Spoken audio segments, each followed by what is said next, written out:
Marcus Hale was 39 years old, and for 11 years he had moved through the world in a way that left almost no visible trace. He drove a 2017 Ford Fusion with a cracked rear mud flap. He wore work boots to the grocery store. He carried a canvas lunch bag to the office every morning, the same kind his mother used to pack for him when he was 8 years old and walking to school in the dark.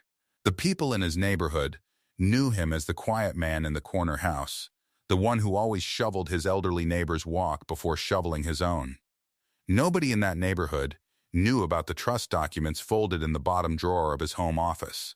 Her name was Denise Cartwright, and she was standing in the parking lot of a post office on a Thursday afternoon when she found the envelope. Stuffed into the hedge beside the mailbox drop, half collapsed from the rain, his return address still legible in the corner. She had not opened it to count. She had looked inside only long enough to understand what she was holding. And then she had walked directly back inside and handed it to the woman at the counter, asked for a receipt, and called the number on the return label.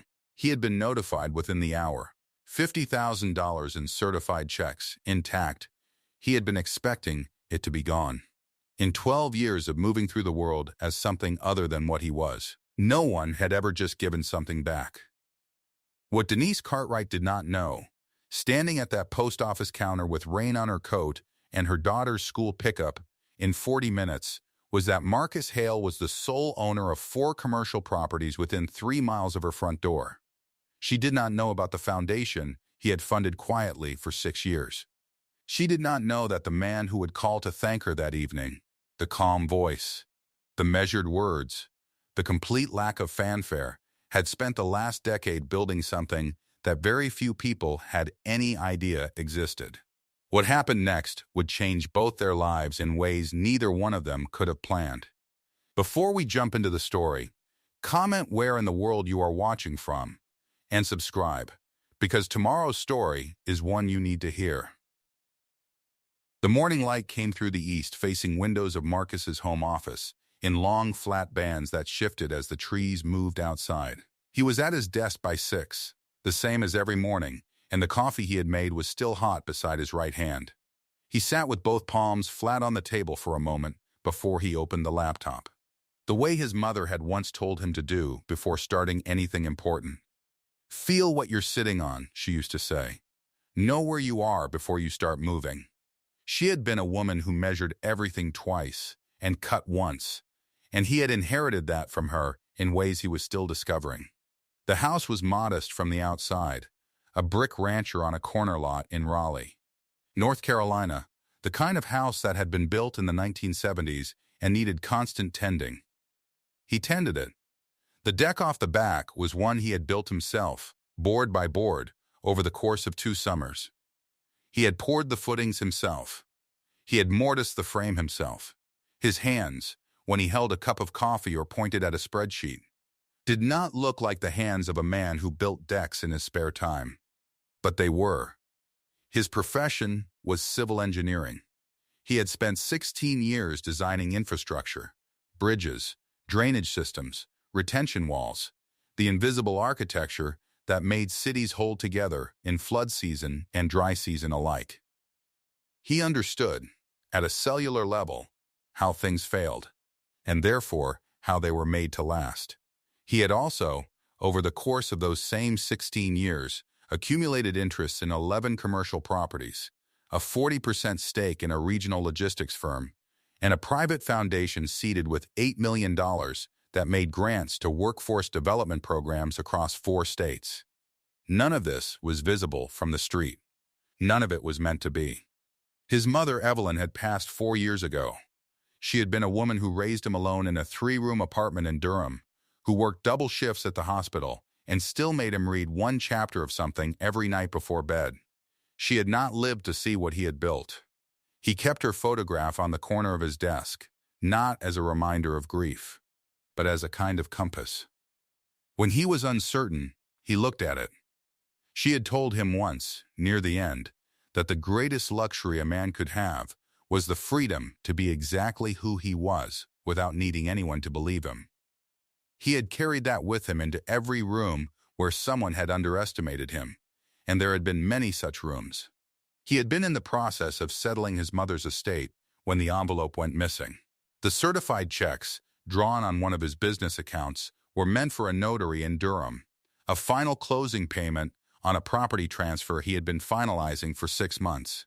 He had dropped the envelope at the post office drive-through on a Wednesday morning, and by Wednesday afternoon, the tracking showed it had never been scanned. He had assumed it had fallen behind a counter. He had assumed it was gone. That was when his phone rang, a Raleigh number he didn't recognize. He answered it. A woman's voice, brisk and a little breathless, said she'd found something she believed belonged to him and had already turned it in to the post office. And could he confirm his name so she could be sure she'd reached the right person? He confirmed it. There was a small pause on her end, and then she said, simply, "Good. It's all there." She had hung up before he could finish thanking her. He had stood in that office for a long time after the call ended, just listening to the quiet of the house. Then he had sat back down and opened his laptop, and this time he had actually looked her up. It was not difficult. The name on the receipt the post office had taken matched a public professional directory, Denise Cartwright, licensed practical nurse, employed at a community health clinic in East Raleigh. The clinic's website had a staff page. Her photograph showed a woman in her late 30s, natural hair, reading glasses pushed up on her forehead, the kind of smile that looked like it cost effort on a hard day, but was still genuine. He read her biography twice. She had graduated from a community college nursing program at 32, which meant she had started late, or started over, or both. He looked for more. Not invasively, he was not that kind of man, but enough to understand context. A quick scan of public records turned up what he expected: a lease on a duplex in East Raleigh, a 7-year-old Honda Accord, one dependent listed on voter registration documents, a daughter. He found a year-old article in a neighborhood newsletter. Denise Cartwright had organized a back-to-school supplies drive for 43 families in her zip code, done it entirely on her own time, and, according to the article, had donated half the supplies herself. He set his coffee down. He did not believe in coincidences, exactly. He believed in data points that aggregated into patterns. He had spent his entire career reading patterns. And what he was reading now, in the spare facts of this woman's life, was a pattern he recognized. Someone doing more than was required, with less than was provided, without asking anyone to notice. He knew what that looked like from the inside. He wrote her a note. Not an email, an actual handwritten note on plain cardstock, thanking her specifically and sincerely, and nothing more. He sealed it with his name and return address, and mailed it that evening. He did not expect to hear back. He heard back in 3 days. Her reply was also handwritten. It was 4 sentences long. She thanked him for the note, said she hoped the documents reached their destination safely, mentioned that she had found the envelope in the hedge and had worried someone would take it before she could get it inside, and signed it simply, Denise. He read it twice. Then he set it on the corner of his desk, near his mother's photograph, and he did not analyze it further. He just let it sit there. What he did not know yet was that a mutual acquaintance, his property manager, Gerald Okafor, a meticulous man who handled leasing for 2 of Marcus's East Raleigh properties, knew Denise Cartwright through the neighborhood health fair circuit. Gerald had not said anything to Marcus, not yet. But he had, in the weeks before this, mentioned to Denise, in the course of an entirely unrelated conversation, that the man who owned several buildings in her neighborhood was one of the most decent people he had ever worked for. She had not thought much of it at the time. She would think of it later. Gerald Okafor had worked with Marcus for 9 years, and in that time, he had developed the particular kind of loyalty that grows when a man watches another man make the same honest decision in every situation, easy and hard alike. He was 61 years old, had raised 5 children, and had an opinion about everything. He shared his opinions only when asked, which Marcus had always respected. The 2 of them had sat across from each other in lease negotiations, in bank conference rooms, in property walkthroughs where the walls were soft and the wiring was wrong, and Marcus had never once flinched from the true cost of a thing. Gerald respected that, with the particular depth of a man who had spent decades watching other people try to hide from numbers. When Marcus called him on a Thursday afternoon and explained, briefly, what had happened, the envelope, the woman, the handwritten notes, Gerald was quiet for a moment. Then he said, "You know who she is."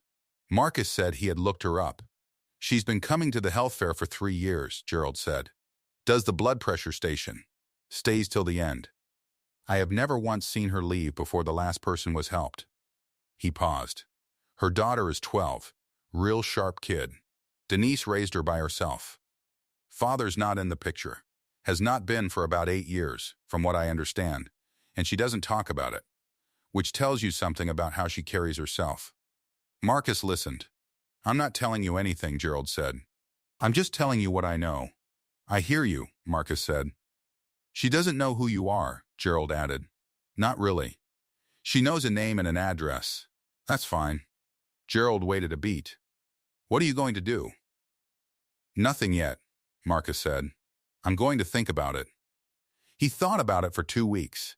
He thought about it the way he approached any structural question, by identifying the load-bearing elements first, then checking each one for integrity.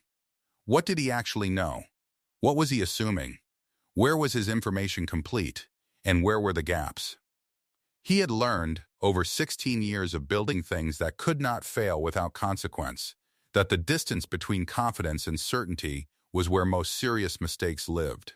Then he called his attorney, Patricia Ling, a woman who had handled his affairs for 7 years and was constitutionally incapable of being impressed by anything.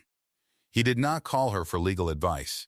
He called her because Patricia had a gift for pointing out what he could not see from the inside. "You want to reach out to her," Patricia said when he had explained the situation. "I want to know if I'm being an idiot," he said. "Those are not mutually exclusive," she said. There was the sound of papers being moved. "What do you know about her?" he told her. Patricia was quiet for a moment. She returned $50,000 and didn't ask for anything. "Correct, in this economy." "Yes," another pause. "You're not being an idiot," Patricia said. "You're being cautious, which is appropriate, given your position. But I will say this. In 23 years of handling the affairs of people with substantial assets, the ones who cause the most damage are the ones who hide what they want. She didn't hide what she did. She just did it." She paused. "That's rarer than you think." Marcus was quiet for a long moment. The afternoon light was fading in his office. His mother's photograph sat in its corner of the desk. Tools were meant to work, not shine. He had been told that his whole life. Do the thing. Don't perform the thing. He picked up the phone and called Gerald back. "You said she comes to the health fair," he said. "Every year. When's the next one?" The East Raleigh Community Health Fair was held on a Saturday in September in the parking lot of a Baptist church on Pool Road. Marcus arrived at 9 in the morning in his Ford Fusion with the cracked mud flap and a folding table from his garage. He had signed up to volunteer through Gerald 2 weeks prior. He had been assigned to assist with the registration table. He had not told Denise he was coming. He saw her across the parking lot almost immediately. She was already set up at the blood pressure station, her equipment laid out with the precise efficiency of someone who had done this many times. Her daughter, 12 years old and tall for her age, was helping organize the queue. She had her mother's eyes and a clipboard under her arm and a seriousness about her that Marcus recognized as the particular seriousness of a child who has been taken seriously by the adults in her life. He did not go over immediately. He worked registration for 2 hours. He checked people in. He answered questions. He carried boxes from the church fellowship hall to the tables outside when supplies ran low. At 11:30, during a lull, Gerald appeared at his elbow. "She's looking over here," he said. Marcus looked up. Denise Cartwright was looking at him from across the lot. Not staring, just looking. The way a person looks when they are trying to match a face to a name they already know. She said something to her daughter, who nodded, and then she walked across the lot. She stopped in front of him. "You're Marcus Hale," she said. "I am," he said. She looked at him for a moment. "Then, you didn't have to come all the way out here. I signed up 3 weeks ago," he said. "I'm assigned a registration." A pause. The corner of her mouth moved. Not quite a smile, more like the preliminary to one. "Gerald," she said. "Gerald," he agreed. She looked at him steadily. She was not performing anything. She was just looking, with the kind of directness that costs nothing to give and is almost never offered. "You could have just introduced yourself normally." "This is normal," he said, "for me." She considered that. Then she nodded once, as if something had been confirmed, and said, "Breaks at noon. We have decent coffee inside." She went back to her station. He watched her go, and he thought about his mother, and he thought about the note on plain cardstock, and he thought about the fact that some structures were built to carry weight that their appearance did not suggest. And he thought that perhaps, after years of being underestimated himself, he recognized the particular quality of a person who was exactly who they appeared to be, and more. Real power operated in quiet rooms. They talked for 20 minutes at noon, in the church fellowship hall, over coffee that was, as advertised, decent. She asked him what he did. He told her, civil engineering, infrastructure projects, some property holdings, a foundation that was still in growth phase. He did not inflate it, and he did not minimize it. He gave her the facts in the order in which they were relevant, the way he would present any project. She listened without performing surprise. When he finished, she said, "I figured you weren't just a guy who lost an envelope." "What gave it away?" "The handwriting," she said. "You write like someone who means everything they say and has time to think about how to say it." She tilted her coffee cup slightly. "That's not a common combination." Her daughter appeared in the doorway, clipboard still in hand, and fixed Marcus with a brief, assessing look before deciding he was acceptable and vanishing again. He had seen that exact expression on the faces of engineers doing a site inspection. He liked her immediately. "Her name's Amara," Denise said. "She's suspicious of everyone until she decides they're fine. And then she tells you exactly what she thinks." "Smart system," he said. "She learned it from watching me make bad decisions," Denise said, with a candidness that was itself a kind of invitation. Not to pity, but to honesty in return. "I spent a few years trusting people who didn't deserve it." Amara took notes. He nodded. He understood this. He had learned his own version of it, in boardrooms and loan offices and family conversations that ended badly. "I'm not usually," she started, then stopped. "I don't usually do this." "Neither do I," he said. She looked at him. He looked at her.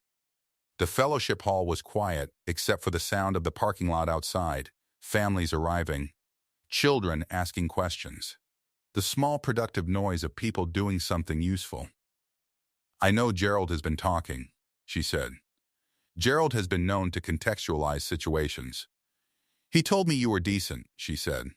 "He didn't say anything else. That's more than most people lead with." The corner of her mouth moved again, fully this time. The preliminary became the thing itself. "He's right, as far as I can tell," she said. They finished their coffee. He went back to registration. She went back to the blood pressure station. At the end of the fair, when they were breaking down tables and loading supplies into cars, she walked past him and said, without stopping, "Sunday. Breakfast, the place on New Bern Avenue. 7:30. He said, "I'll be there." She kept walking. Amara, passing 3 steps behind her mother, gave Marcus another assessing look. This one was slightly warmer than the first. He would tell Patricia about all of this the following week, in a brief phone call that lasted 6 minutes. Patricia would say, "She asked you to breakfast." He would say yes. Patricia would say, "She didn't ask you to dinner." He would say no. Patricia would say, "Smart woman," and hang up. He built things that were meant to last. He had learned, slowly and at some cost, the difference between speed and permanence. He had learned to respect the pace of things that were being done right. He was early for breakfast by 5 minutes. 14 months later, on a Saturday morning in November, Marcus Hale sat on the deck he had built board by board and watched the light come through the oak trees in the backyard. He had planted a Japanese maple along the eastern fence line in the spring. It was turning the exact color it had been sold to him as, a deep, arterial red that held for 20 minutes in the early light before the sun climbed high enough to wash it out. He watched those 20 minutes with the same attention he gave to structural calculations, because his mother had told him once that the only things worth watching carefully were the things that didn't last long. Amara had named the maple Gerald, after the man who had, in her words, caused all of this. In a tone that made absolutely clear, she considered this a positive development. She was 13 now and had decided she wanted to be an architect. Marcus had taken her to a site visit in September, introduced her to his project manager, and watched her ask better questions than half the interns he had supervised in 20 years. She had wanted to know about load calculations. She had wanted to know why certain soil types required different foundation strategies. She had taken notes on her phone with the same brisk efficiency her mother brought to the blood pressure station at a community health fair. Denise had watched all of this from the back of the room, with an expression he had learned to recognize as the particular combination of pride and relief that comes when someone you love is seen clearly by someone who deserves to see them.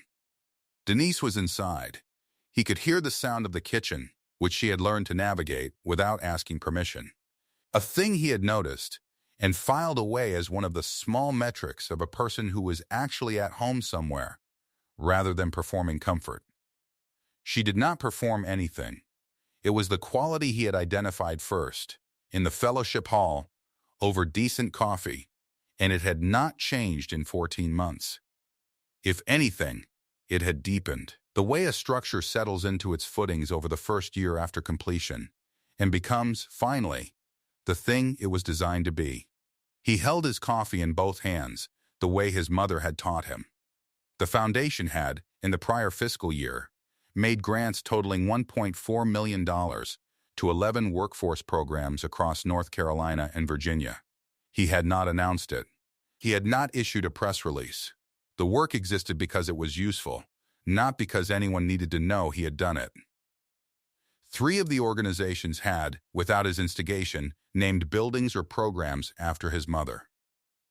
He had learned about the first one from an email notification and had sat with it for a long time before saying anything to anyone. He had eventually told Denise. She had listened, and then she had said, she would have thought that was something. Not a grand statement, not a performance, just true. He had found, over the course of the previous year, that this was a consistent quality in her, the ability to locate the exact honest center of a thing and say it plainly. It was the rarest kind of precision. He had spent his career building infrastructure that held weight invisibly, and he had spent most of his adult life looking for a person whose character was built the same way. He was not a man who gloated. He was not a man who tallied what he had survived and compared it against what he had built. But on mornings like this one, with the maple turning in the eastern light and the coffee still hot, and Amara somewhere inside arguing with a geometry worksheet, he was willing to admit, privately, that there was a particular satisfaction in having built everything worth keeping. The kitchen door opened. Denise stepped onto the deck with her own coffee and stood beside him without speaking for a moment, looking at the yard. Gerald's turning, she said, meaning the maple. Right on schedule, he said. She leaned slightly against his shoulder. He did not move. The morning light spread across the deck boards he had mortised and sanded and sealed 3 summers ago, the same boards that had held his weight every morning since. He was free. He was solvent. He was unbothered. I hope you enjoyed that one. Be sure to like the video and subscribe so you don't miss the next story. I've picked out 2 more for you that I think you'll really like.